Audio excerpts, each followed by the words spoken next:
어떻게 할까 하다가 원래 목사님께 설교 제목을 드렸어요. 벌써 예수님이 하나님이신데 하나님의 아들이라 부르는가? 그렇죠?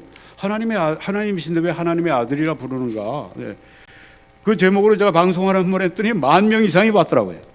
그래서 이게 필요한 이게 설교가 됐다 싶어 제가 목사님께 드렸는데 오늘 딱 보니까 크리스마스 주일이에요. 그래서 제가 생각을 바꾸고 제목을 바꾸고 해서 다른 제목으로 말씀을 전하는데 목사님이 아침에 목사님 그 설교 제목 좋았는데 왜 바꿨습니까? 그래서 목사님도 그 서운해 하시는구나 해서 힌트만 잠깐 드릴게요. 예수님을 하나님이라 할 때는 본질을 말씀하는 거고, 그렇죠? 예수님을 하나님의 아들이라 할 때 그건 예수님의 위격을 말씀하는 겁니다. 그렇죠? 근데 예수님을 왜 또 예수님의 아들이라 불렀는가? 그거 얘기하려면 또 1시간 걸리니까 그건 하지 말고, 네, 오늘 힌트만 딱 드리고 다음번에 하나님이 저를 인도하시면 제가 와서 그 말씀을 전할 수 있겠다. 그런 생각도 드는데 모르죠. 이번이 마지막이 제가 될지 그 뭐 하나님만 아시는 일이고, 네. 오늘 그래서 여러분들에게 제가 설교를 좀 많이 좀 정말 드리고 싶은데 그래서 설교를 이번에 처음으로 준비한 설교가 있어요. 그 설교하고 제가 오기 전에 이번 24일 날 아침 7시에 공개할 수 있도록 크리스마스 설교를 또 해놨어요. 이걸 2개를 합본을 하자. 네, 그렇게 해서 2개를 다 드리자. 네, 그래서 설교하다가 조금 뭐 제가 이렇게 시간 관계상 넘어가는 부분들이 있을지 몰라도 여러분이 이해해 주시고 들어주시기를 바랍니다. 크리스마스가 이교도 전통을 끌어들인 것이라면은 어떻게 지켜야 되는가? 네, 이런 제목으로 말씀을 드리겠습니다. 목사님이 이거 문제되는 설교 아닙니까? 그래서 잘 풀어나갈 테니까 염려하지 마십시오. 그랬습니다. 유튜브 설교를 해보니까 좀 이렇게 제목이 좀 화끈해야 사람들이 들어오더라고요. 네. 제가 좀 너무 순진하게 성경적으로 난 이건 성경적으로 딱 정통적인 제목인데 나가면 안 봐. 그런데 이렇게 이교도 전통을 끌어들여 이렇게 되면 사람들이 흥미를 느끼는지,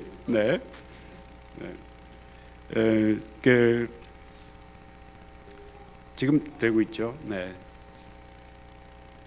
이분이 이제 미국의 유명한 뉴욕 타임스 베스트셀러 작가이기도 한 역사가입니다.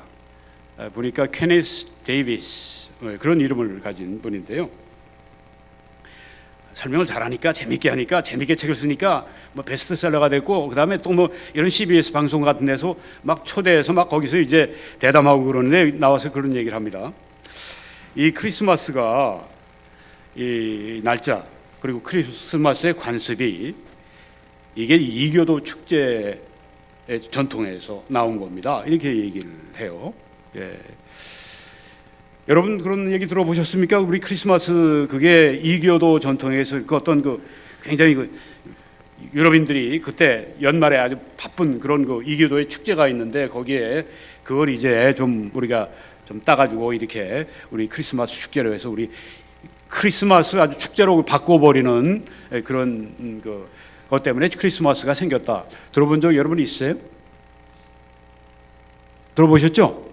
네, 많은 분들이 아마 그 생각을 하시는 이런 생각을 얘기를 하는 겁니다. 그래서 이제 그때가 어떤 때냐 하면은 농업의 신 세턴 영어로 이제 뭐 그런 발음으로 세턴 농업의 신을 기리고 가을 파종기의 끝을 기념하는 그런 로마의 농신제를 기리는 때랍니다. 그때가 또 이제 한참 12월 21일 그때 해가 바뀌니까 특별히 북유럽, 뭐 스칸디나비아 반도, 뭐 독일 이런 데는 아주 새롭게 이제 아주 해가 길어지는 그때가 되니까 아주 사람들이 좋은 거예요. 그래서 들뜨고 연말에 게다가 이제 농신제를 그때 하게 되고 그때가 12월 17일에서 23일인데 이제 그때가 바로 크리스마스 때 그 시점으로 잡힌 거다 이렇게 얘기를 합니다. 그래서 그때 우리가 선물 교환하잖아요. 이게 다 그 농신제에서 나온 겁니다. 그때 촛불 켜고 노래하고 막 그러지 않습니까?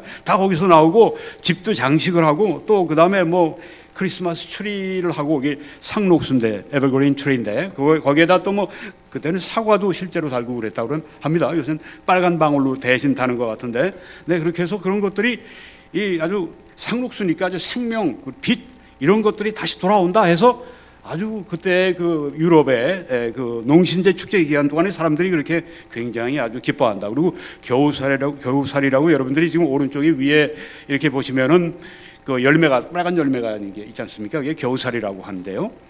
겨우살이도 이제 뭐 이렇게 장식을 해가지고서 뭐 이렇게 소나무하고 이렇게 장식해서 뭐 둥그렇게 만들어가지고 뭐 걸기도 하고 뭐 그런 장식도 많고 그런 것들이 다 겨우살이 같은 것도 뭐 숲속에서 어떤 사람을 만났을 때 평화의 상징을 보내기 위해서 그 겨우살이를 가지고 이렇게 보여주고 그래서 자기들 집 앞에 이렇게 이 겨우살이로 장식을 하면 사람들이 아, 저 평화를 상징하는구나.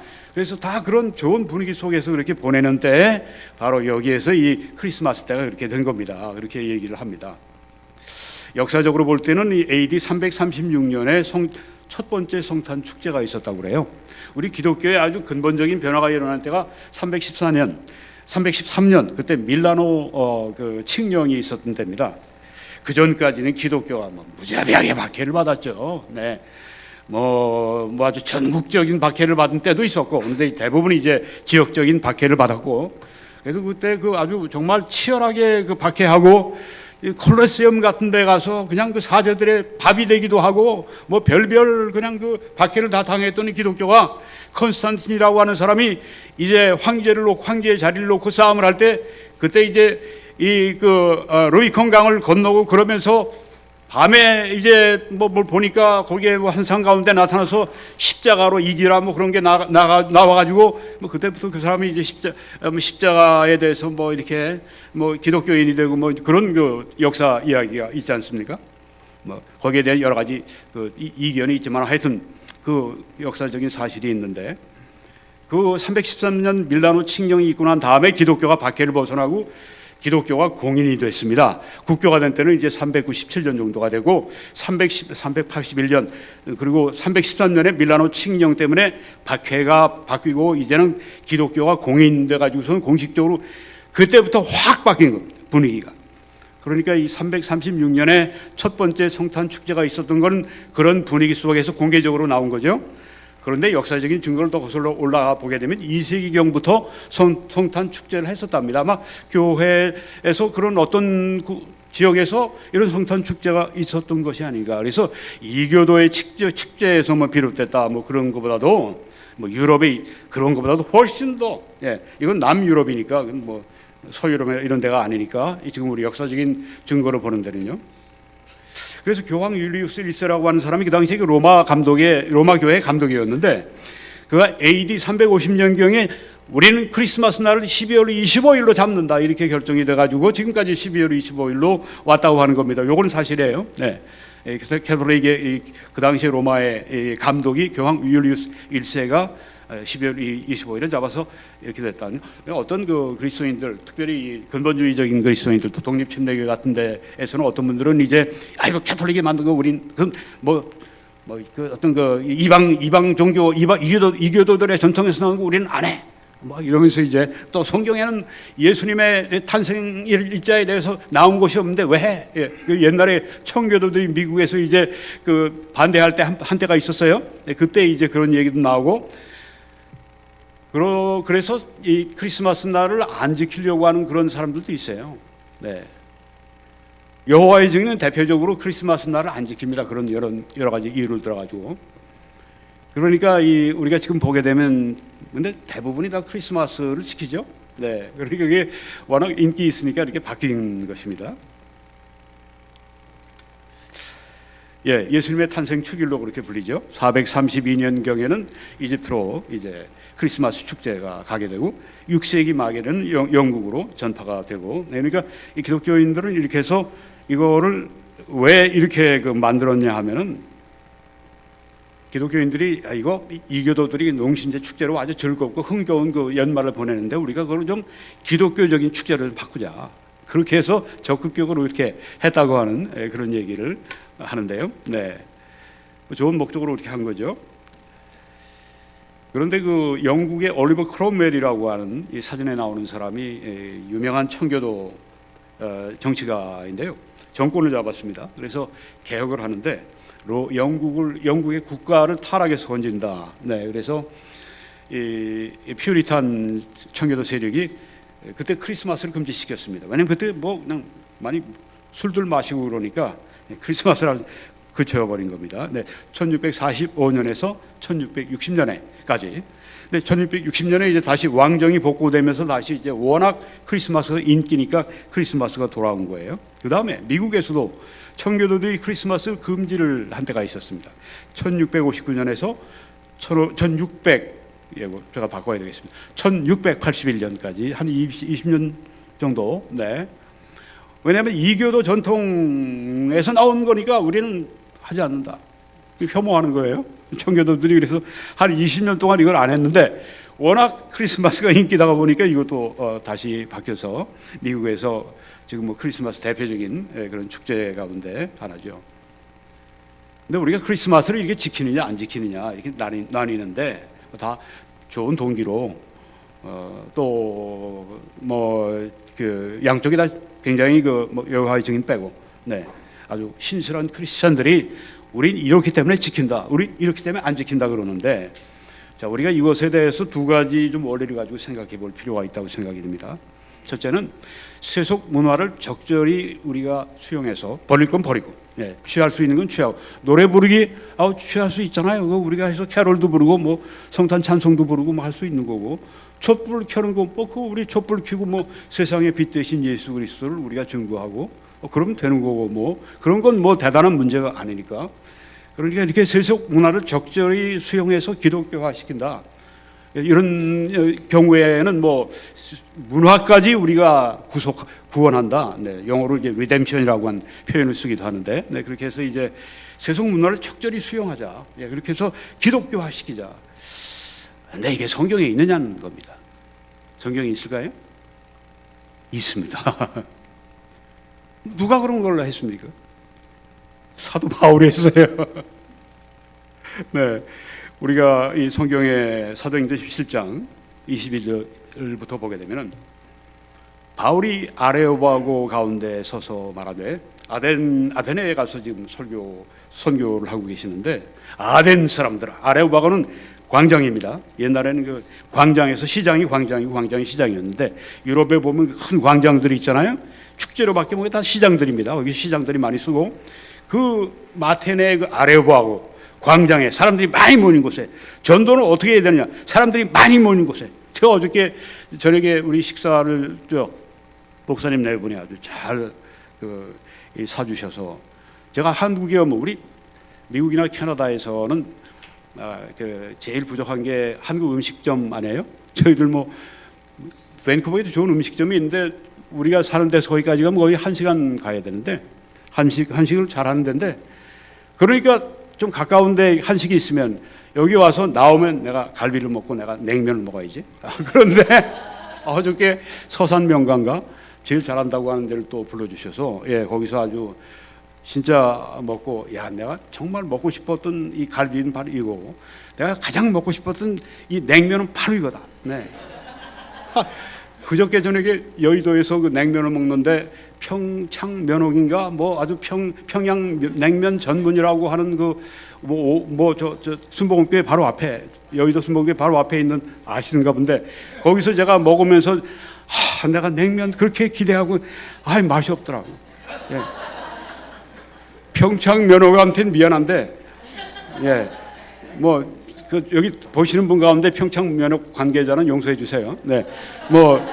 제가 개인적으로 싫은 것도 좋은 것도 있으니까 개인적인 것일 수도 있으니까 하여간에 그때 제가 마치고 이제 식사 잘하고 배가 부르니까 또 제가 기도하고 싶었고 그래서 우리 호텔에 20마리 호랑이가 지키는 호텔에 저를 또 딱 안전하게 이렇게 20마리 호랑이가 지킨다고 하는 진짜 호랑이가 아니라 조각 호랑이. 네. 여기 창원에서 제일 좋다고 하는 호텔에 우리 김 형제님이 그렇게 또 아주 다 그 교회가 할 일을 대신 혼자서 다 그렇게 감당해 주셔서 저희들이 아주 편히 쉬었는데요. 아침까지 아주 잘 먹고, 네, 그래서 든든히 먹고 오늘 말씀을 전하고 있고, 형제님 감사드리고 또 하나님께서 30배, 60배, 100배로 크게 갚아주실 줄 믿습니다. 네.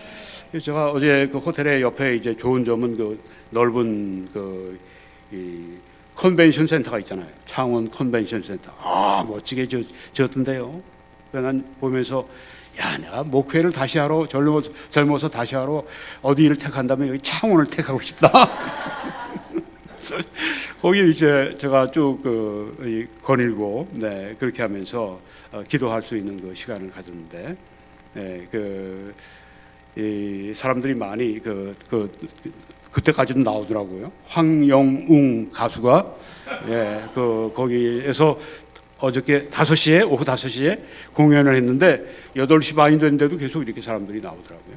네. 하여튼 제가 뭐 이야기하다가 여기까지 나왔는지 모르겠는데, 네, 그 아레오바고 그 얘기하다가 그렇죠? 네, 아레오바고 사도 바울이 아레오바고에서 복음을 전할 때 이렇게 했습니다. 너희를 보니 범사에 종교심이 많다. 네. 그러니까 뭐 불신자들 아니에요. 미신자들이고 우상숭배자들이고, 네. 너희 우상숭배자들이 이런 게 아니라 너희를 보니까 종교심이 많다. 그러면 뭐 반감이 날 필요는 없잖아요, 그렇죠? 내가 두루 다니며 너희가 위하는 것들을 보다가 알지 못하는 신에게라고 새긴 단도 보았다. 얼마나 신이 많으면 알지 못하는 신. 저기 일본에도 2억이 넘는 그 우상이 있다고 그러는데, 네, 여기 아데네에는 그 많은 우상 가운데 얼마나 신이 많으면 알지 못하는 신. 야, 사도 바울이 이걸 딱 보신 다음에 그런즉 너희가 알지 못하고 위하는 그것을 내가 너희에게 알게 하리라. 그러니까 사람들이 알지 못하는 신에게 그걸 알게 하겠다고? 새로운 건데 한번 들어볼까? 귀가 쫑긋 생긴 겁니다. 이 복음 전도를 이렇게 해야 됩니다. 서로 간에 이렇게 컨택이 될 수 있는 그 선에서 딱 이야기를 시작하는 겁니다. 예수님이 그 수가성에 가셔서 처음부터 너 예수 믿니? 교회 다니니? 그게 아니잖아요. 뭘 하셨죠? 물 좀 달라. 네, 물길로 온 여인에게. 그러니까 이야기가 자연스럽게 나갔죠. 네, 그런 식으로 지금 여기 시작이 된 겁니다. 네, 그래서 알지 못하는 신에게 이걸 꾸짖는 게 아니라 그걸 취해가지고 지금 복음을 전합니다. 우주와 그 가운데 있는 만물을 지으신 하나님께서는 천지의 주제신이 손으로 지은 전에 계시지 아니하시고, 야, 천지 우주 만물을 창조하신 창조주 하나님을 여기 증거하십니다. 또 무엇이 부족한 것처럼 사람의 손으로 섬김을 받으시는 것이 아니니 이는 만물에서 생명과 호흡과 만물을 친히 주시는 이십니다. 생명의 원천이시다. 이렇게 복음적인 설교를 하기 시작합니다. 인류의 모든 족속을 한 혈통으로 만드사 아담으로부터 온 인류를 말씀하죠. 온 땅에 살게 하시며 그들의 연대를 정하시며 거주의 경계를 한정하셨으니 이는 사람으로 혹 하나님을 더듬어 찾아 발견하게 하려 하심이로되. 만물의 그런 그 오묘함과 그 조화, 여러분 어떠십니까? 저는 이 매일 아침에 사과를 하나씩 꼭 먹는 습관이 있는데요. 여러분도 그렇게 하십시오. 사과 먹으면 굉장히 좋아요. 이 사과를 볼 때마다 이야, 아니 어떻게 그 새까만 그 씨앗을 조그만 걸 심었는데, 아니 이게 하나도 아니고 그냥 그 몇백 몇천 그 사과들이 맺힐까? 그렇죠? 그 조그만 그 씨앗이, 아니 그리고 색깔이 왜 이렇게 빨개? 그리고 왜 이렇게 달고 이렇게 맛있어? 그리고 이 속 안에 그 보호하기 위해서 이렇게 겉에 껍질이 다 있어. 전 볼 때마다 이야, 기적을 보는 것 같습니다. 예, 이런 걸 제가 말씀드리면 한이 없죠. 만물을 지으신 그 하나님, 그런 걸 하나님을 더듬어 찾도록 발견하도록 하나님이 그렇게 하신 거다. 여기 지금 그러니까 만물을 통해 자기 자신을 계시하신 하나님을 말씀합니다. 그런데 그는 우리 각 사람에게서 멀리 계시지 아니하도다.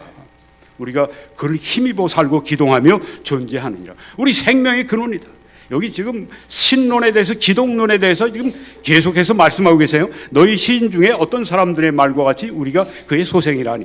시인까지 지금 취해서 말씀합니다. 시에서 우리가 그의 소생이라. 우리가 그의 소생이 누구냐? 바로 이 천지 만물을 주시고 우리에게 생명을 주신 이 하나님, 이 하나님이시다. 네, 그러면서 이와 같이 하나님의 소생이 되었은즉 하나님을 금이나 은이나 돌에다 사람의 기술과 고안으로 새긴 것 같이 여길 것이 아니니라. 네. 그러면 그 사람들이 뭐 은자 예를 그뭐 에베소 같은 데는 아데미 신상이라고 해서 그 뭐 그냥 여자의 그 신상을 만들어 놓고 은으로 만들어 놓고 뭐 그런 것들이 뭐 우리도 뭐 여러 가지 많지 않습니까? 알지 못하던 시대에는 하나님이 간과하셨거니와 이제는 다 어디든지 사람에게 다 명하사 회개하라 하셨습니다. 회개가 나오지 않습니까? 처음부터 너희들이 알지 못하는 신에게 했는데 그거 내가 소개해 줄게, 알게 해 줄게. 그런 다음에 여기에서 회개하라 하고 말씀이 나오지 않습니까? 네, 설교나 우리 전도가 이렇게 돼야 된다고 하는 거죠. 그 사람들 수준으로 내려가서 그 사람들이 이해할 수 있도록 하는 데서 그 다음에 그 사람들이 이 만물, 이 창조 이런 걸 보게 될 때 그래 뭐 창조에 그것도 생각할 수 있어. 그냥 무조건 만들어질 수 없잖아. 여기 있는 모든 것들이 다 그냥 만들어질 수 없잖아. 여기 기타도 그렇고 크리스마스 트리도 그렇고 여기 지금 컴퓨터 뭐 악기들 다 여러분 그냥 만들어진 것이 여기 있습니까? 근데 사람은 그보다 훨씬 뛰어납니다. 온 우주 만물 하나님이 생명을 불어넣어 주셨어요. 이 우연이 된 것이 아니라고 하는 거죠. 네, 그래서 창조주가 계시다. 그 창조주 하나님, 우리의 생명을 주신 하나님, 그 하나님이 지금 회개하라고 말씀하신다. 하나님을 믿으라고 하신다. 이렇게 지금 말씀하면서 이는 정하신 사람으로 하여금 천하를 공의로 심판한 날을 작정하시고 심판에 대해서 말씀하지 않습니까? 이에 그를 죽은 자 가운데서 다시 살리신 것으로 모든 사람에게 믿을 만한 증거를 주셨습니다. 네, 다시 살리셨다. 부활을 지금 예수 그리스도의 부활을 증거하고 있습니다. 여기 사도 바울이 알지 못하는 신에게라고 하는 이방인들에게 전통 그걸 착취해가지고 또 우리는 그의 소생이라고 하는 그 어떤 시인의 그걸 착취해가지고 이걸 가지고 지금 기독교적인 그 시각으로 말씀으로 바꾸는 것을 우리가 보았습니다. 네, 그래서 우리가 이거 뭐 이방인의 전통에서 나왔다고 하는데 크리스마스 때가 뭐 여러 가지 관습들이 뭐 크리스마스 트리 이게 다 이방인의 관습들이 다 하던 건데 이걸 우리가 해야 되느냐? 네. 우린 그 사람들이 하는 대로 따라하는 게 아니죠. 네. 이걸 가지고 우리가 기독교적인 우리의 의미를 부여하는 거죠. 여기에 지금 방울이 있습니다. 복된 소식, 방울이 땡땡 소리를 내는 것처럼 우리가 복된 소식을 우리가 복음의 복된 소식, 예수 탄생의 복된 소식을 우리가 전해야 되겠다 생각하면 되는 거고요. 그렇죠? 네. 저기 뭐 별, 왼 위에 있는 별, 뭐 이거 그 사람들이 쓰는 건데 우리는 다윗의 별, 네. 그리고 베들레헴의 별을 생각하게 되죠. 네, 예수님께서 이제 탄생하신 곳에 베들레헴의 별에 이제 가게 되고 그래서 동방 박사들이 따라가게 되고 우리가 기독교화할 수 있다고 하는 것입니다. 그런데 한 가지만 더 말씀드리면 그리스도인의 자유입니다. 로마서 14장에 보니까 어떤 사람은 이 날을 전날보다 낮게 여기고 어떤 사람은 모든 날을 같게 여기시나니 각각 자기 마음으로 확정할지니라. 네. 이 날을 낮게 여기고 어떤 사람은 다른 날을 낮게 여기고 서로 사람들이 이렇게 의견이 다를 때 우리가 그리스도인의 자유를 좀 인정해 줄 필요가 있습니다. 네. 난 크리스마스 지켜야 돼. 난 안 지켜야 돼. 그러면 뭐 지키시고 안 지키시고 그 자유를 인정해 주라고 하는 거죠. 예, 내가 생각하는 말을 가지고 그냥 막 다른 사람이 잘못됐다고 얘기하지 말고 나를 중히 여기는 자도 주를 위해 중히 여기고 먹는 자도 주를 위해 먹으니 이는 하나님께 감사하며 먹지 않는 자도 주를 위하여 먹지 아니하며 하나님께 감사하느니라. 네. 주님을 위해서 크리스마스를 지키면 괜찮아요. 주님을 위해서 크리스마스를 안 지키겠다고 그러면 그것도 괜찮아요. 네. 주님을 위해서라면 내가 주님을 위해서 이것을 먹겠다? 좋아요. 내 주님을 위해서 이걸 안 먹겠다? 그것도 좋아요. 네. 물론 어떤 기본적인 우리의 어떤 그 기준은 있겠지만 네. 그 안에서 우리가 충분히 서로를 이렇게 인정해주고 그래서 크리스마스를 안 지키는 분들 왜 당신들 안 지키느냐 이럴 필요도 없고요. 크리스마스 안 지키는 사람이 당신들은 이겨도 전통을 따라 그러는 거 아니냐. 우리는 그런 거 아닙니다. 네. 그거 가지고 싸울 필요가 없다고 하는 거죠. 네. 그래서 선물 교환한 그 풍습이 있어서 우리도 선물을 교환하게 되면 그것도 좋아요. 그래서 하나님의 선물 예수 그리스도, 구원의 선물 예수 그리스도를 우리가 생각하면서 또 그렇게 우리가 괜찮습니다. 놔두세요. 네. 촛불 켜기 말씀드렸고 뭐 집에 장식하는 것도 그렇고, 우리 집에는 이제 제가 방송을 하다 보니까 이 무대 뒤에 배경을 좀 하기 위해서 옛날에 예수님의 성탄의 그 조형물들을 제가 올려놨는데, 요새는 뭐 좀 배경이 바뀌었지만 그 배경으로, 그래서 제가 지금 집에 해놓고 나서도 매일 제가 그걸 보면서 예수님의 탄생을 기립니다. 얼마든지 할 수 있어요. 네, 그러니까 그것 때문에 우리가 문제될 필요는 없다. 네. 그럼 이제 크리스마스를 우리가 어떻게 기뻐할까에 대해서 말씀을 좀 드리겠습니다. 누가복음 2장 10절에 보니까 천사가 이르되 무서워하지 말라. 보라, 내가 온 백성에게 미칠 큰 기쁨의 좋은 소식을 너희에게 전하노라. 지금 밤이거든요, 이때. 그리고 그때 이제 그 목자들이 밖에 나가서 밤에 양떼를 지키고 있었거든요. 그래서 크리스마스가 한겨울에 그 목자들이 추운 날에 양떼를 데리고 그렇게 했을까? 그래서 크리스마스는 겨울이 아니라 크리스마스는 봄쯤 되겠다, 이렇게 생각하는 분들이 또 있어요. 또 그게 또 맞는 이야기가 될 수도 있습니다.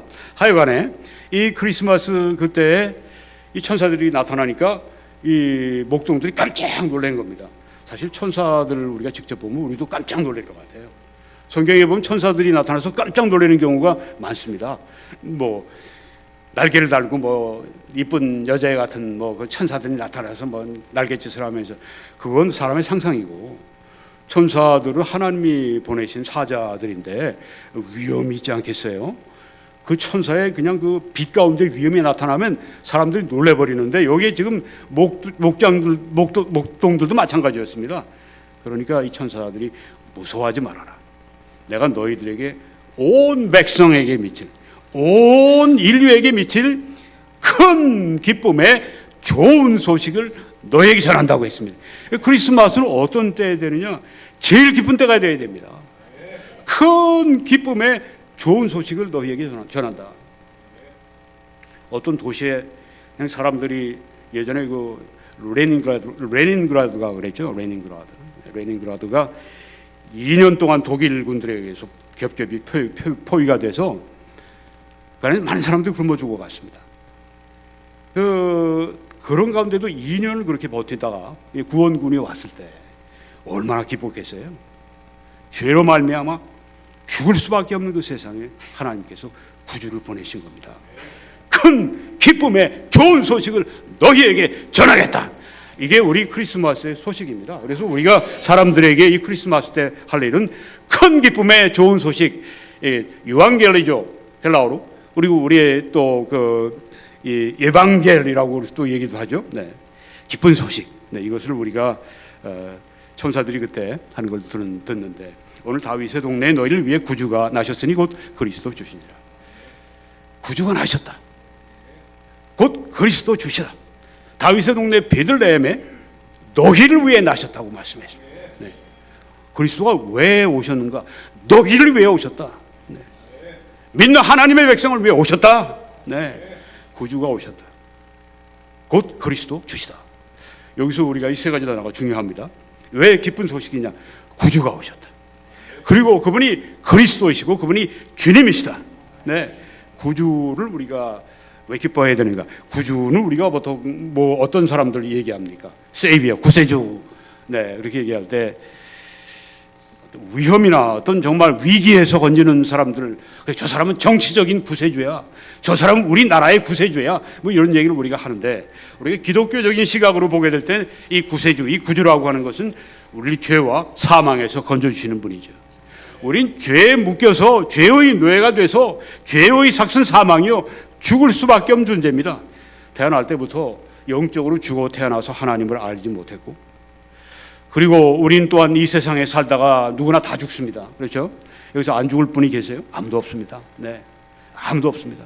세상에 돈을 쌓아놓고 쓸 데가 없는 그 사람들이 어떻게든지 자기가 더 살아보려고 몇 년 더 수명을 늘려보겠다고 그런 노력을 해도 다 죽습니다. 왜? 죄의 삭은 사망이기 때문에.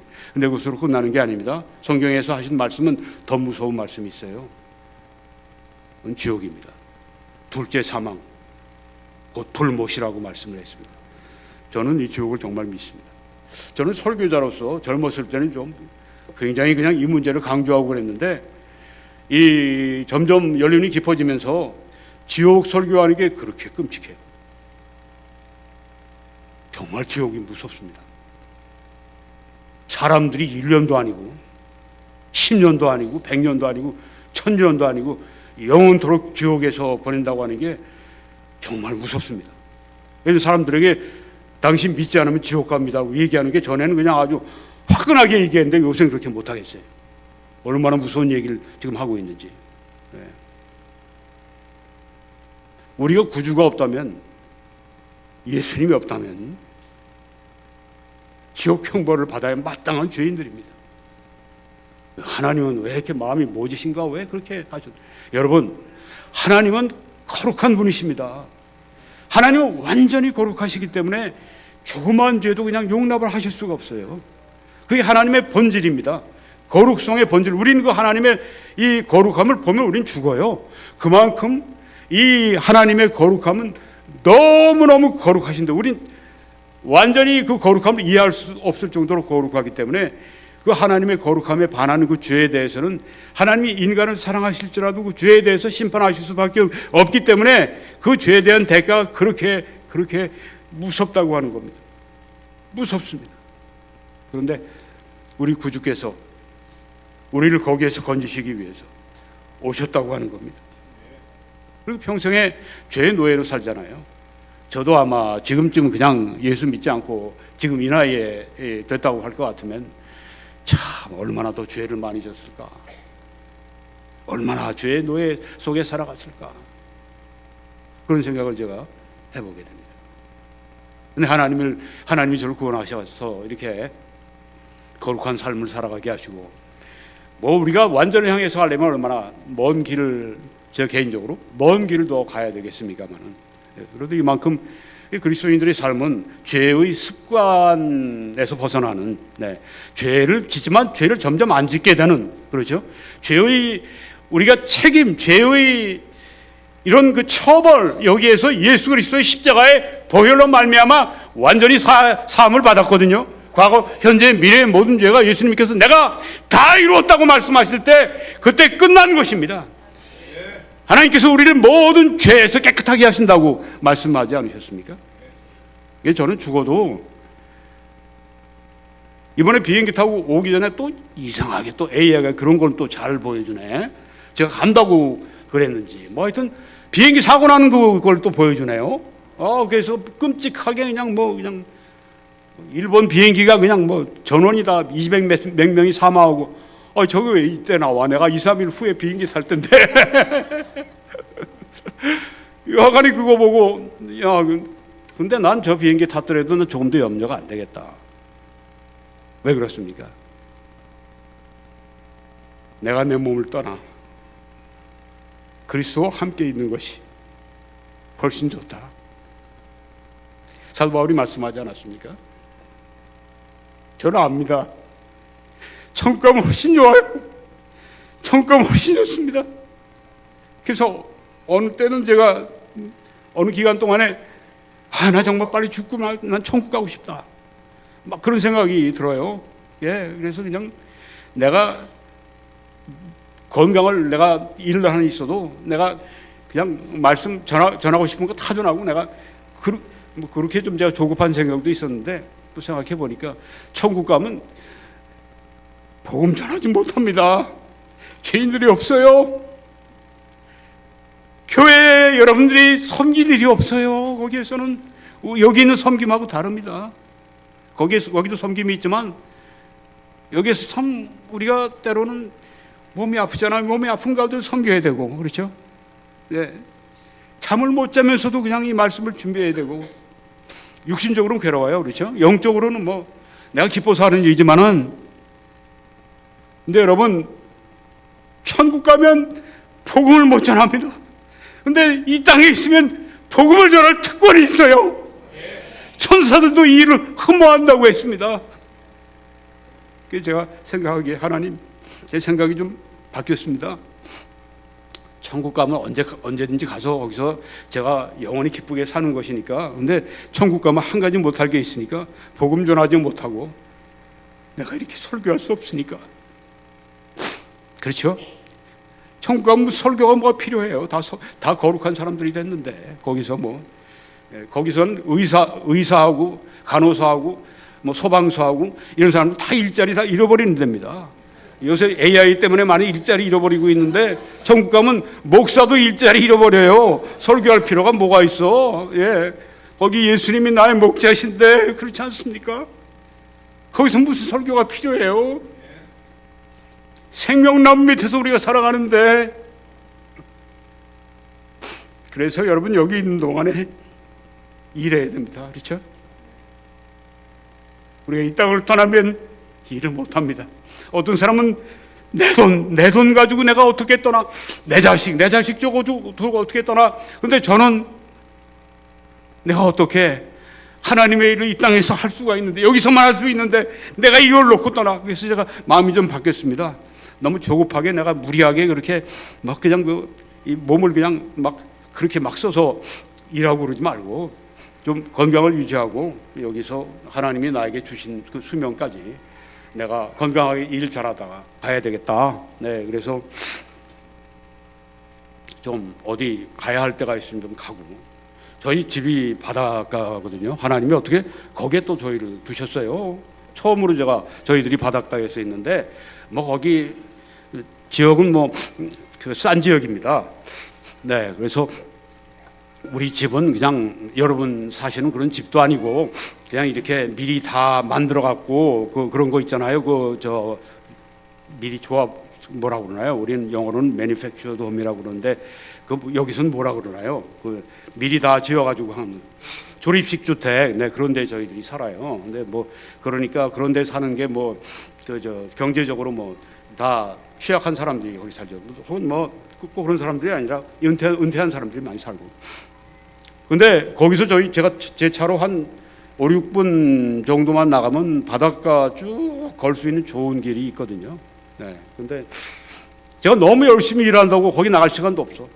예. 바로 그 앞에 있는데 5, 6분 그냥 집에 앞에 있는 이 주차장, 예, 거기 우리 차 2대 있는데 뺑글 거기 도는 거로 왜 시간 아끼느라고 병원도 안 간 사람이니까 말이죠. 예. 근데 참 내가 좀 바뀌어야 되겠다. 예. 너무 이러지 말아야 되겠다. 예. 1시간 30분이면 백두산보다 한 500m가 더 높은 마운트 베이커라고 하는 덜 눈이 덮여 있는 그 산에 그걸 굽어볼 수 있는 바로 거기까지 차가 1시간 반이면 저희 집에서 올라가요. 근데 그게 그렇게 안 가지는 겁니다. 예. 왜? 내가 말씀 전해야 되는데 이거 준비해야 되는데. 근데 좀 그런 생활도 너무 심하다. 예.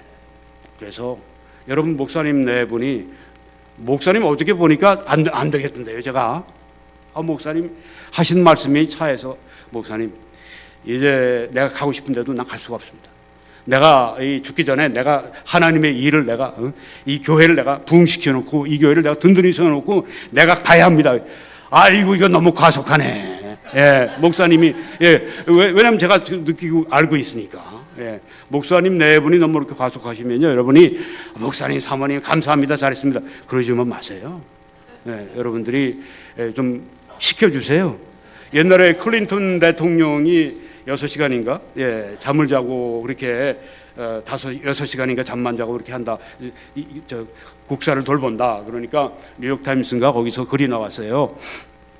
클린턴은 8시간을 자라. 미국의 국사는 이건 세계로 움직이는 일인데 그런 중요한 일을 하는 사람이 이렇게 그 잠을 제대로 자지 않고 어떻게 바른 판단할 수 있느냐. 이야, 이게 미국이구나. 그런 생각을 제가 가졌어요. 지도자를 세울 줄 아는구나. 지도자가 이렇게 지나치면 그것도 쉬어라 이렇게 대통령에 대해서 얘기할 수 있는 수준이 있구나. 여러분 목사님 네 분 너무 이렇게 일하는 데만 열중하시면 좀 쉬었다 하십시오. 예, 좀 그런. 예. 그리고 여러분이 그렇게만 하지 마시고 좀 어디 보내세요. 돈 좀 쓰세요. 네, 귀한 일에 돈 쓰지 않습니까? 여러분이 캐나다에 보내시면 캐나다에서 먹고 자는 일은 제가 해결해 드리고 거기 캐나다로 기산 좋은 데도 모시고 갈 테니까 보내세요. 여러분이. 네, 그렇게 해서 쉬라고 그러세요. 여러분, 제가 이렇게 와서 쉬면요, 좋은 점이 너무너무 많아요. 네, 교회를 돌아보고 생각하고 기도하고 이런 것들이 쉬는 시간이 하나님은 그렇게 우리를 창조하셨거든요. 일주일에 하루 우리가 쉬도록 창조하셨거든요. 이건 여러분 모두에게 해당되는 일입니다. 여러분 남편이나 아내가 너무 과로하게 하면 이건 창조 질서에 위배가 된다. 예, 그래서 적절히 쉬어가면서 하자. 예, 그렇게 여러분이 하면서 균형 있는 가정의 삶을 서로 이루실 수 있기를 바랍니다. 자, 오늘 또 이야기가 조금 더 나갔는데, 죄와 사망에서 건져주시는 분인데, 우리가 곧 그리스도 주시라는 말씀이 나오는데, 구주는 일반적인데 그리스도는 좀 특별합니다. 그리스도는 기름 부음을 받은 자라는 뜻이 있어요. 여러분이 영어 성경 보시면 The Anointed One이 나옵니다. 그래서 하나님이 택하시고 능력을 주신 사람이 바로 이 기름 부음 받은 자인데, 구약에서는 왕, 제사장, 선지자 이 세 종류의 사람이 바로 기름 부은 자라고 이렇게 성경에 나옵니다. 그걸 이제 우리가 그대로 뭐 구약에서는 메시아라고 네, 그렇게 그 이야기를 하고, 신약에서는 그리스도라 그렇게 이야기를 하는데요. 그러니까 메시아 하면 여러분이 신약에서는 헬라어로는 그리스도구나, 메시아 이거는 히브리어인데 그 그리스도 하면 이건 그 헬라어구나. 이 그리스도는 구주인데 어떤 구주냐? 약속된 구주입니다. 성경에 약속하신 구주, 하나님이 보내시겠다고 약속하신 그리스도가 바로 예수 그리스도라고 하는 것입니다. 그래서 그리스도를 뭐 다른 용어로 쓰기도 하고 뭐 세상에 뭐 어떤 사람에게 쓰는 경우도 가끔 있는데, 진짜 중요한 이 명확한 개념은 예수 그리스도에게 이 그리스도가 쓰여진다. 그래서 우리가 이 그리스도를 감사해야 되는 이유가, 그리스도는 율법과 선지자를 성취하셨기 때문에 그렇습니다.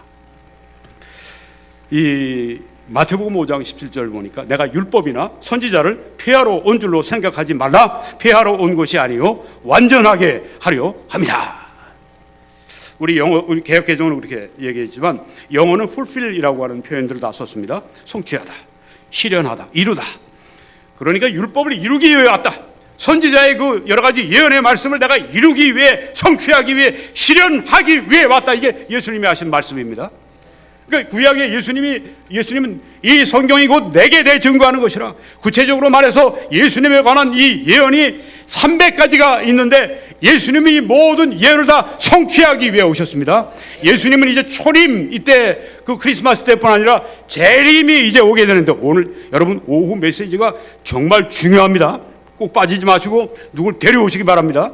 여러분 이 그 예수님께서 오셔서 초림 때 모든 걸, 초림에 관련된 모든 예언들을 다 이루셨습니다.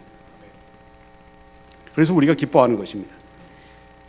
이루신 요구 가운데 하나가 하나님의 그 의로우신 요구가 충족이 된 겁니다. 하나님이 예수님을 보시자 하나님의 의로우신 요구가 다 충족이 됐어요. 그러니까 예수님은 하나님이 원하시는 의로운 삶을 다 사셨습니다. 완전히 순종하셨습니다. 그리고 예수님은 우리 대신 우리의 의가 되셨는데, 우리가 성경에 보니까 히브리서 9장 28절에 그리스도도 많은 사람의 죄를 담당하시려고 단번에 들이신 바 되셨다 하고 있습니다. 네, 예수님이 그냥 십자가에 못 박히신 이유가 예수님 때문인가요? 예수님이 십자가에 못 박히실 이유가 있나요? 전혀 없습니다. 왜 못 박히셨습니까? 여러분과 저 때문입니다. 뭘 하기 위해? 우리의 죄를 담당하시기 위해. 예수님이, 여러분이 내 죄가 어떻게 됐나? 어디 갔지? 어떻게 됐지? 여러분이 십자가를 보시면 돼요. 예수님께서 여러분의 죄를 담당하셨다고 하는 것을 여러분이 거기서 보시는 겁니다. 여러분이 믿음이 이렇게 좀 분명하지 않고 의심이 되고 이럴 때 여러분이 보실 것은 이 영적인 사실입니다. 말씀을 통해 보거나 십자가를 보는 것입니다. 내 죄가 어떻게 됩니까? 예수님께서 십자가 위에서 담당하셨다. 나의 죄를 짊어지고 가셨다.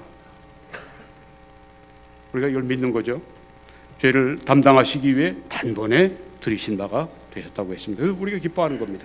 그리스도는 율법의 저주에서 우리를 속량하셨기 때문에 우리는 기뻐합니다. 갈라디아 3장에 그리스도께서 우리를 위해 저주를 받은 바 되사 율법의 저주에서 우리를 속량하셨다.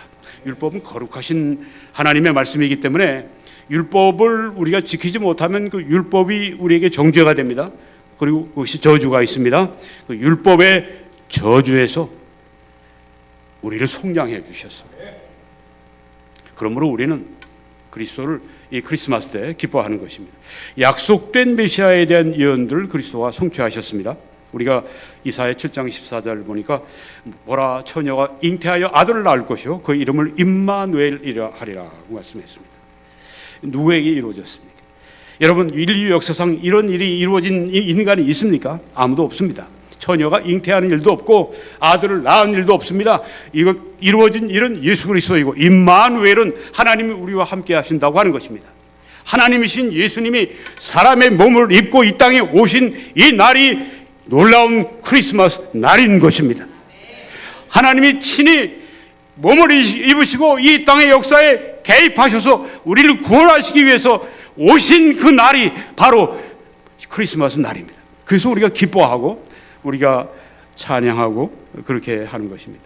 네, 이거는 제가 시간 관계상 그냥 넘어가겠습니다. 네, 이건 한 율법사가 시험합니다. 예수님께 율법 중에 뭐가 제일 크지요? 예수님이 내 마음을 다하고 목숨을 다하고 뜻을 다하여 주 너의 하나님을 사랑하라 하셨으니 이것이 크고 첫째 되는 계명이다. 여러분, 율법의 그 많은 것들 제일 크고 첫째 되는 계명이 뭡니까? 내 온 생명을 다해서 하나님을 사랑하라, 이것입니다. 그 다음에 둘째도 이렇게 말씀하셨습니다. 내 이웃을 내 자신같이 사랑하라. 그리고 하신 말씀이 이 두 계명이 온 율법과 선지자의 강령이니라. 영어 성경을 제가 직역하니까 모든 율법과 선지자들의 말이 이 두 계명에 달려있다. 여러분, 율법을 다 이룰 수 있는 방법은 하나님을 온 마음으로 사랑하는 것. 하나님이 원하시는 게 뭡니까? 절반만 사랑하는 게 아닙니다. 미지근한 것, 성경에 보니까 라우디게가 그랬습니다. 내가 토하여 내칠까 두려워하라. 오늘 현대교회의 문제가, 한국교회의 문제가 이거죠. 또 저의 문제가, 여러분의 문제가 이게 아닙니까? 이 계명은, 예수님이 하신 말씀은 너희 하나님을 사랑하되 온 마음을 다해 목숨을 다해 사랑해라. 그리고 그뿐이 아니라 내 이웃을 내 자신과 같이 사랑해라. 이 둘을 다 이루게 되면 율법을 다 이루는 것이다. 네, 예수님이 이걸 성취하셨죠. 그리고 우리 안에서 그가 사시면서 성취할 수 있도록 도우십니다. 그래서 우리가 크리스마스에 기뻐하는 것입니다. 마지막으로 그리스도는 새 언약을 세워주셨습니다. 율법은 우리를 정죄합니다. 율법이 잘못돼서가 아니에요. 우리가 연약하기 때문에 율법을 지킬 수가 없습니다. 그 율법에 의해서 우리가 범죄자가 됩니다. 하나님의 거룩한 법 앞에 우리가 범죄자가 되고 저주를 받습니다. 근데 예수님이 주신 새 언약은 이건 다릅니다. 사랑의 법인데요. 로마서 8장에 보니까 이는 그리스도 예수 안에 있는 생명의 성령의 법이 죄와 사망의 법에서 너를 해방하였습니다. 더 이상 그리스도인들은 예전처럼 죄를 습관적으로 짓지 않아요. 그 죄를 짓다 보면 어느 날 갑자기 하나님께서 이 죄에 대한 자책감을 주십니다. 여러분, 이게 굉장히 중요합니다. 신앙생활에 죄를 짓는데도 자책감을 몰라요? 이러면 신앙생활이 안 되는 거죠. 우리가 은혜를 잃어버린 때가 언제냐? 죄를 짓는데도 죄에 대한 자책감이 없어. 근데 은혜를 많이 받는 때가 어느 때냐? 그때가 참 죄를 많이 깨달아. 예. 그러니까 회개가 나오는 거예요. 그렇죠? 우리 그리스도인의 삶은 점진적으로 점점 더 발전해 나갑니다. 네. 이 거룩한 길, 예수님이 가신 길, 예수님의 형상을 담기 위해서 우리를 구원하셨다고 했거든요. 예수님의 형상을 우리가 갈 때 하나님의 영광을 받으십니다. 그런데 여러분, 이게 뭐 그냥 우리 힘으로 되는 게 아니에요. 율법이 육신으로 말미암아 연약하여 할 수 없는 그것을 누가 하신다고요? 하나님은 하신다. 저는 저를 볼 때, 야, 이렇게 약한 인간이 어떻게 설교자가 되고 목사가 되고 성화를 해. 이번에 제가 오기 전에도 제가 방송 설교를 많이 하잖아요. 일주일에 많이 할 때는 3번 하고 계속 제가 글 쓰고, 그러면 이게 매너리즘에 빠져요. 마치 내가 어느 정도 뭐 된 것처럼. 근데 이번에 오기 전에 하나님이 아주 마음을 가난하게 만드시더라고요. 넌 나 없으면 아무것도 아니야. 제가 하나님 감사합니다. 제가 이게 필요합니다. 예, 하나님은 하십니다. 곧 죄로 말미암아 자기 아들을 죄 있는 육신의 모양으로 보내요. 육신의 죄를 정하사. 이게 우리 개역개정의 번역인데, 제가 영어 번역들을 좀 밑에 제가 직역을 했습니다. 하나님은 죄 있는 육신의 모양으로 자신의 아들을 보내서 우리 같은 육신을 입으셨죠. 그런데 예수님의 육신은 우리와 다른 점은, 우린 육신 안에 이 몸 안에 이 육신 죄의 성품이 있지만 예수님께는 그게 없어요. 그래서 여기 육신의 모양으로라고 말씀하신 겁니다. 육신으로 오셨지만 우리와 같은 죄 있는 육신이 아니라 죄가 없는 육신의 그 모양, 그러니까 육신의 그 모양, 죄가 없는 몸을 입으시고 오셨는데, 자신의 아들을 보내시고, 자신의 아들을 보내신 이유가 뭐냐? 죄를 위한 제물을 삼으시기 위해서 보내셨어요. 하나님이 그의 아들을, 그의 거룩하신 아들을 보내신 이유가 죄를 위한 제물 때문이었고, 여러분과 저를 위한 제물로 삼으시기 위해서. 예수님이 죄를 한 번도 범하신 분이 없는 분이 죄가 되셔서, 저주가 되셔서 십자가 위에서 피를 흘리고 죽으셨습니다. 제물이 되셨어요. 죄가 되셨습니다. 죄를 하나도 모르시는 분이, 여러분 우리가 그걸 알 수 있을까요? 그래서 예수님께서는 아버지, 할 수 있으면 이 잔을 내게서 옮겨주십시오.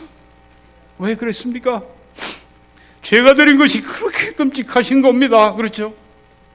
죄를 모르시는 분이, 거룩하신 분이 죄가 되셔서, 우리를 위해 죄가 되셔서 화목제물이 되셔서, 그래서 육신 안에서 죄를 정죄하셨다.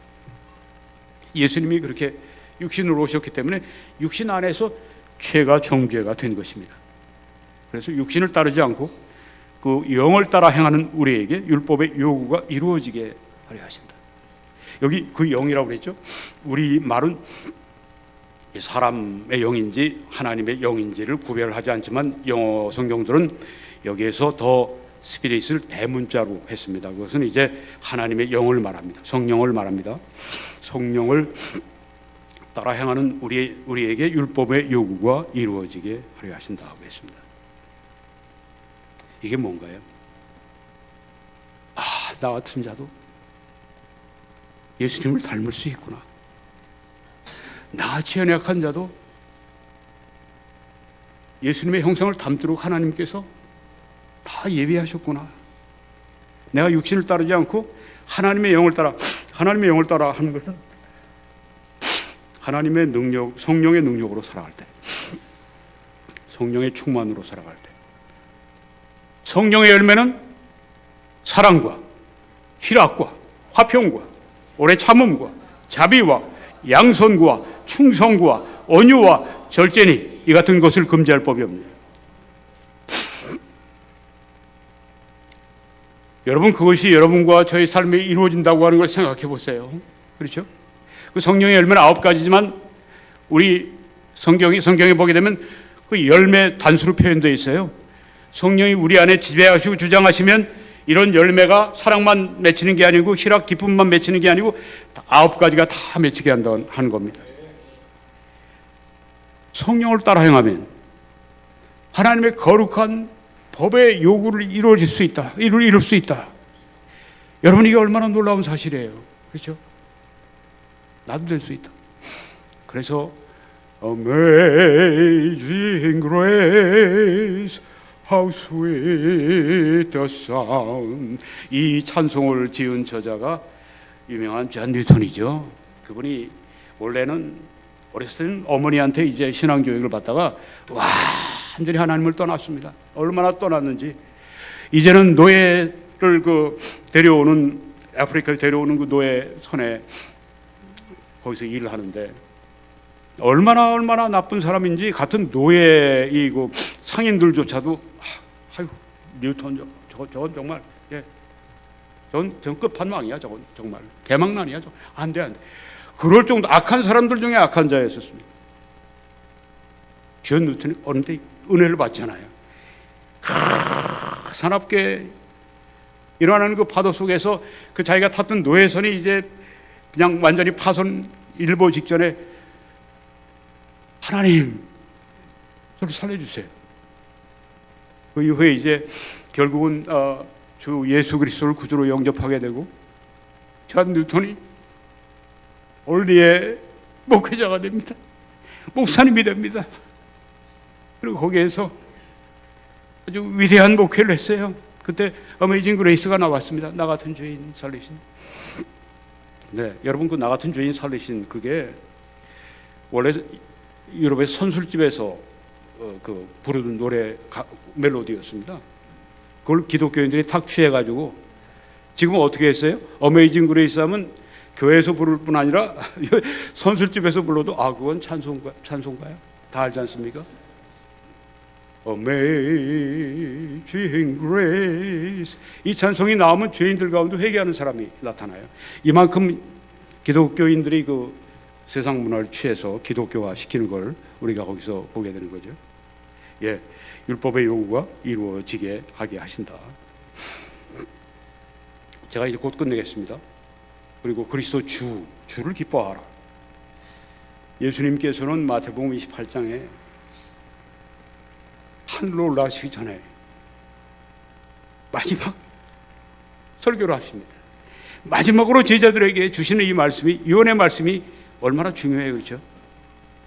거기서 하신 말씀이 예수께서 나와 말씀하여 이르시되 하늘과 땅의 모든 권세를 내게 주셨다고 했습니다. 예수님은 주이신데 온 우주의 주인이십니다. 마음대로 하실 수 있는 거예요. 우리가 그 주인을 지금 모시고 살고 있는 겁니다. 이 세상에 어떤 일이 일어날지라도 그것은 우리 주님의 허락이 없이는 일어날 수가 없어요. 제가 지금 넘어졌다고 하는 얘기했죠. 그것도 주님의 허락이 없이는 일어날 수가 없습니다.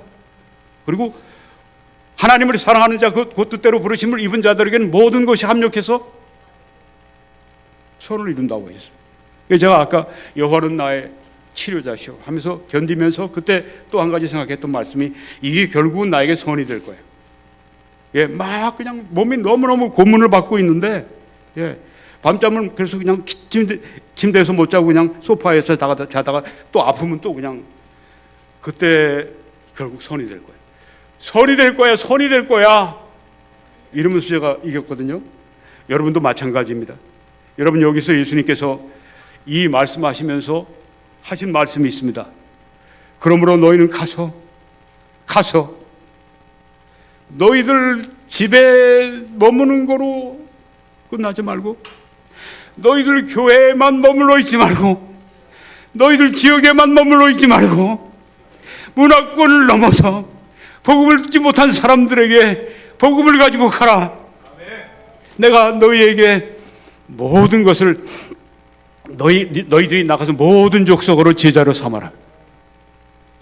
이게 여러분과 저에게 주신 주님의 명령입니다. 이거 잘하고 가느냐 못하느냐에 달려있어요. 천국에서 내가 주님 앞에 섰을 때 너 그거 잘하고 왔어 못하고 왔어, 이 말을 제가 들어야 됩니다. 여러분이 들어야 됩니다. 홍이야 네가 잘하고 왔냐 못하고 왔냐, 여러분 제가 그 말을 들어야 돼요. 왜냐하면 모든 족속으로 제자를 삼으라고 말씀했기 때문에. 예수님 보세요. 바울 보세요. 가만히 있지 않았습니다. 예수님은 영역을 하나님께서 그 유대 땅에 그 허락을 이스라엘 땅에 허락하셨기 때문에 거기와 갈릴리 지역만 그렇게 다니셨지만 사도 바울은 어땠습니까? 사도 바울은 온 지중해 지역을 다니면서 그때 우리처럼 KTX 타고 다니는 때가 아니에요. 그때 여기 뭐 그랜드 교 호텔 같이 좋은 데 있는 게 아닙니다. 강도의 위험을 만나고 강의 위험을 만나고 거짓 형제의 위험을 만나고 그래가면서 갔어요. 여러분, 하나님의 영, 그것은 가는 영입니다. 예수의 영, 가는 영입니다. 성령의 영, 가는 영입니다. 가야 합니다. 못 가면 보내야 합니다. 왜냐하면 주님께서 가라고 말씀했기 때문에 가서 모든 족속으로 제자를 삼고 아버지와 아들과 성령의 이름으로 침례를 주고, 그리고 내가 너에게 분부한 모든 것을 가르쳐 지키게 하라.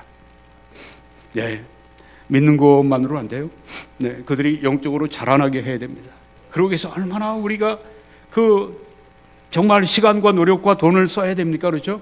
여러분, 제가 요새 밥 먹을 때 이 개들에 관한 동영상을 좀 봤는데요. 야, 그 개 하나 키우는데도 그렇게 아주 정성을 기울이더라고요. 예, 유기견들을 뭐 해서 키우는데, 그리고 개들이 그렇게 사랑해 주면 그 사랑을 알아요. 우리가 그런데 정말 한 영혼이 주님 앞으로 돌아왔을 때 얼마나 케어해 주고, 얼마나 개 한 마리도 그렇게 주인들이 아끼는데, 그렇죠? 우리가 얼마나 그들 아끼고, 우리가 그렇게 했더라면 여기 아직 남아 있을 사람도 있어요. 그렇죠? 주님께서 우리들에게 가르쳐 지키게 하라. 예? 여러분들에게 가르쳐 지키게 하라. 이걸 우리가 해야 됩니다. 그런데 우리가 성령을 쫓아 행할 때 율법의 요구가 이루어지는 것처럼, 성경에 보니까 예수님께서 제자들을 보내시기 전에 오직 성령이 너에게 임하시면, 너희 위에 임하시면 너희가 권능을 받고 예루살렘과 온 유대와 사마리아와 땅 끝까지 이르러 내 증인이 되리라 하시니, 제자들을 보내시기 전에 너희들 기다리라고 하셨습니다. 예루살렘에서 성령이 너희 위에 임하시면, 에베소 5장 18절에는 성령의 충만을 받으라. 그리고 나서 감사와 찬양과 복종과, 그리고 또 부부간에 정말 좋은 부부의 이 생활을 하게 되고, 이런 자녀와의 관계, 이 생활을 말씀합니다. 근데 사도행전에 나오는 성령의 역사는 그게 달라요. 에베소 성전에는 에베소에서는 우리 안에 성령의 그런 생활, 삶을 위한 변화를 말씀하지만, 여기에서는 왜 임한다고 했습니다. 성령 행전을 보세요. 사도행전, 성령이 임하신 결과입니다. 그리고 성령이 임하셔 너희들이 기다려라. 성령이 임하시고 난 후에 가라. 예수님이 왜 말씀하셨겠어요? 능력이 필요하니까. 우리가 하나님의 성령의 능력을 받고 일할 때 변화가 일어납니다. 우리 어저께 제가 목사님이 여기 교회 자매님 한 분이 간증하는 거 막 눈물로 간증하시는 걸 들었는데, 침례 받기 전인가? 네, 제가 보면서 네, 진짜 성령의 역사구나. 거기 여러분들이 저뿐 아니라 여러 목사님도 참석했는데, 예, 참 그게 정말 성령의 역사거든요. 그런 성령의 역사가 계속 있기 위해서 우린 뭐 해야 될까요? 거기 보면요, 사도행전 다 기도하는 사람들이 있어요. 제가 어제 그 말을 제가 아까 못했는데, 그 컨벤션 센터 앞을 걸어가면서 거의 1시간 넘었죠. 설교를 제가 또 생각하고 있었습니다. 오늘 요 부분을 생각하고 있었어요. 하나님, 우리가 왜 성경에 보니까 사도행전에 반드시 기도했고, 그리고 성령이 임하셔서 역사가 나타났는데, 전도는 우리가 하나님을 위해 하는 일이지만 기도가 왜 꼭 그렇게 필요할까요? 제가 잘 아는 거지만 또 하나님께 이렇게 여쭤보고 그러는데 갑자기 탁 생각나는 거예요. 너희들이 네가 설교할 땐 내가 하나님을 위해서 일하지만, 내가 나의 기도할 때는 내가 너를 위해 일한다.